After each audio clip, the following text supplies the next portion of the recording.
जिंदाबाद जिंदाबाद विजय शर्मा मुर्दाबाद मुर्दाबाद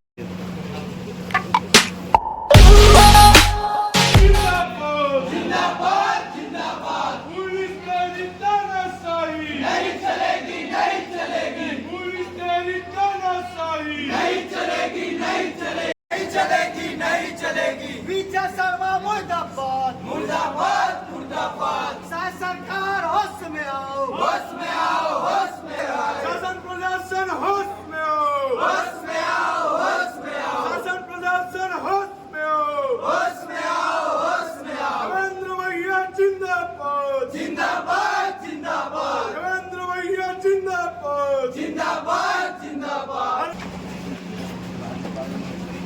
अपना ज्ञापन सौंपना है। हम तो शांतिपूर्वक आ रहे थे, जबरदस्ती आप लोग के बैरिकेड्स लगा कर हम लोग को रुकाने का काम करते हैं।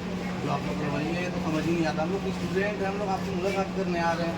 वैसे भी आपके नाम से तो है नहीं पर्टिकुलर, नहीं वो समझ रहे हैं पूरा। नहीं तो बनाएंगे 500,000 लोग साथ भी रोक के दिखाना है तो रोकने वाले रहेगा। तो आप देखेंगे कुछ दिन पहले सतनामी समाज की जैत खाम में तोड़फोड़ किया जाता है, लेकिन प्रशासन इतना सुस्त है कि जैत खाम में जो तोड़फोड़ किया जाता है उनको पर कोई कार्रवाई नहीं किया जाता।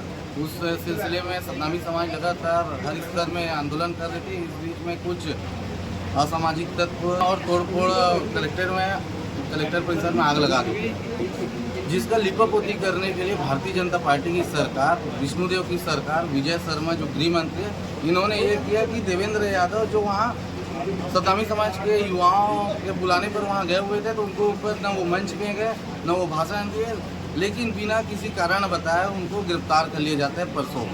तो इसके विरोध में आज राज्यपाल के नाम से कलेक्टर महोदय को ज्ञापन सौंपने NSY के साथियों के साथ। और हम लोग उग्र नहीं, हम लोग कभी उग्र ये है ही नहीं। हम लोग का 25 कल धरना प्रदर्शन है, 25 तारीख को जेल भरो आंदोलन है, वो हमारा NSY का उग्र आंदोलन है।